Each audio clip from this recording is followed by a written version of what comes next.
he puts his arm around me and says, Jim, do you know who wrote that song? I went, no, sir, but I love that song. It's a great song. He says, I wrote it. And he looked at these guys and he says, I've never heard it sung better than that. Let's go, Jim. They don't deserve you. Oh, we win. Yeah? Yeah. Oh, man, I sang my heart out of that song. But they were like, Which song? their jaws just dropped. They couldn't believe that Brownie McGee's out there. with Yeah. his arm around me. Sonny Terry, Brian. And they hated each other. They hated each other so much, they would not ride the same airplane, bus, cab. They would I've heard those tales. Yeah. just stories like they barely could get them together to do a show. And but they did great shows. Meant something. Yeah. How could you like do great shows together and totally hate each other?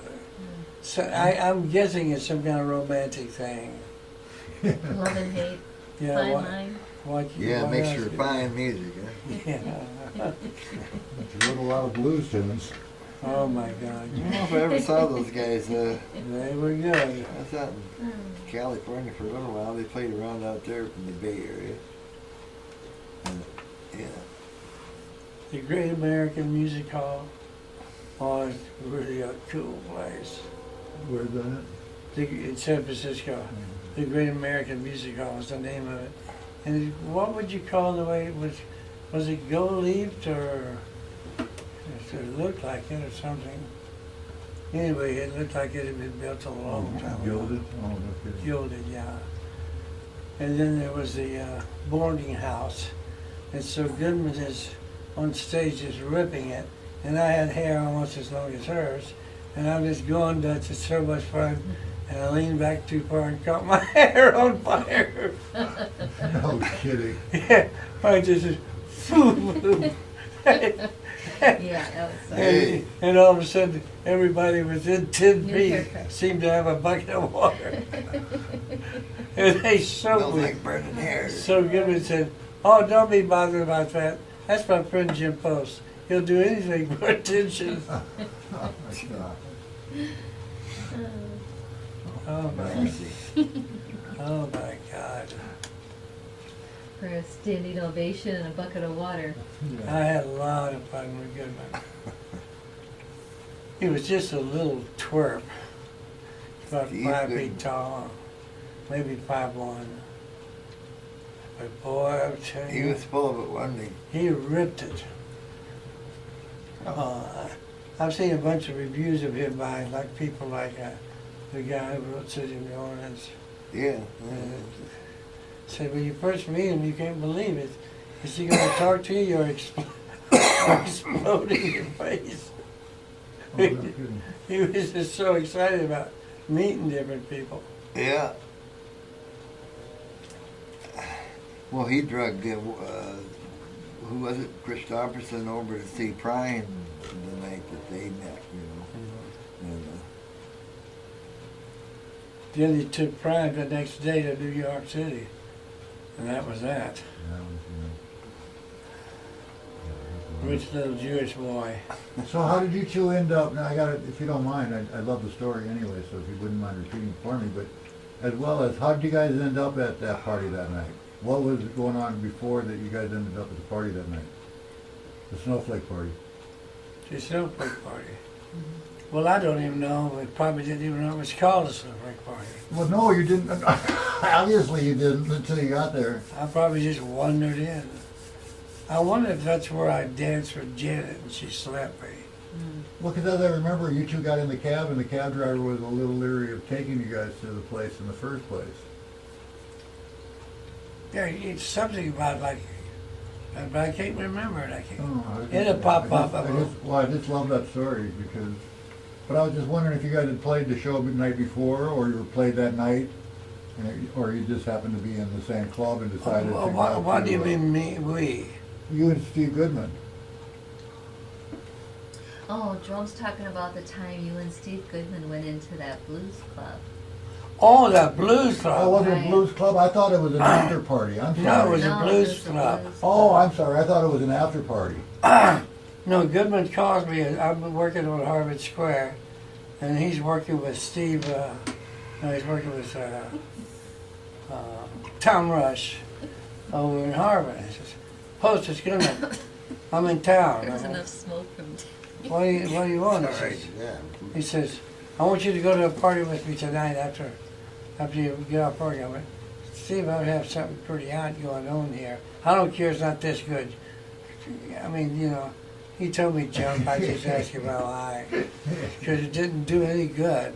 He had his mindset. So I got him in, and when we told the cab driver where we wanted to go, he says, "Are you sure you wants to go there?" And we ended up in the black part of town. We enter a club where not only we're the only whites, we're the smallest people in the club. Oh my The goodness. women were big. The women were bigger than us. So we had to dance with all the women. And oh, Goodman They went knew over- him? No, Goodman went. Oh yeah, Goodman went over to tell him he was there because Lewis was supposed to show up and wasn't there yet to say, "Hey, my friend Steve Goodman."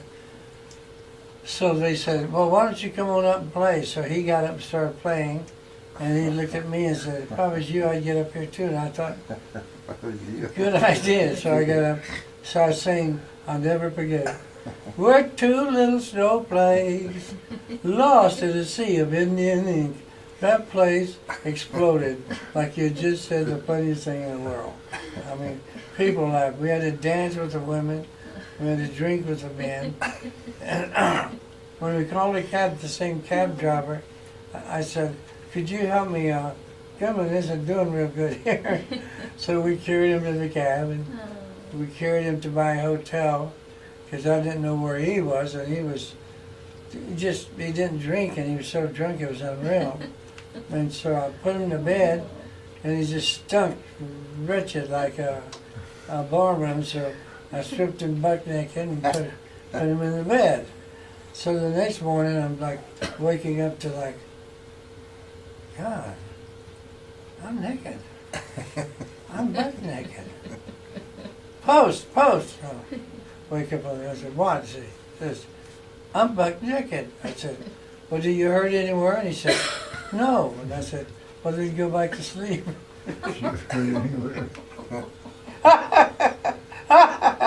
He'd tell him somebody every now and then he'd tell that story and post strip me buck naked and put me to bed. Well, it's just one of those moments of a great story, isn't it? Yeah, yeah. Don't want to forget those. Oh my God, he was funny. We were funny. We had a great He would have been time. fun to hang out with him, sure. Incredible player too. Just Oh my absolutely God, could he incredible play? Oh my God, Yeah. Oh yeah. Oh, yeah. He'd start the show off with "Be sure it's true, would you say I love you, God?" And he'd just rip it. And by the time he was through, man, people are going totally crazy. And then one time I get this call from Nancy. "Jim, would you come over here in a hurry?"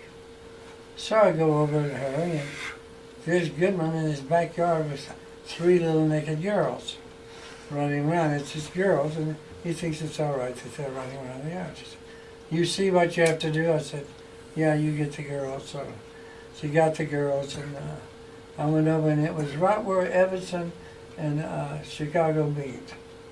You know, we're at the street there. So I set him down, and we were watching the cars go by, and I said, "You know what, Steve? You could look in any car here, and you really couldn't tell if somebody was a pervert or not, could you?" He went, "Why are you talking like this?" I said, "You're a little bitty guy, and you're in the backyard with 3 naked little girls. Man, you took a big chance." Oh my God, did he cried. He was crying, and pretty soon Nancy came out and said, "It's okay, Steve, it's okay. You know, you're okay." But teaching him to listen to her. Yeah. He came off the stage at the Earl of Motown. She was about I'd say 6'1" at least.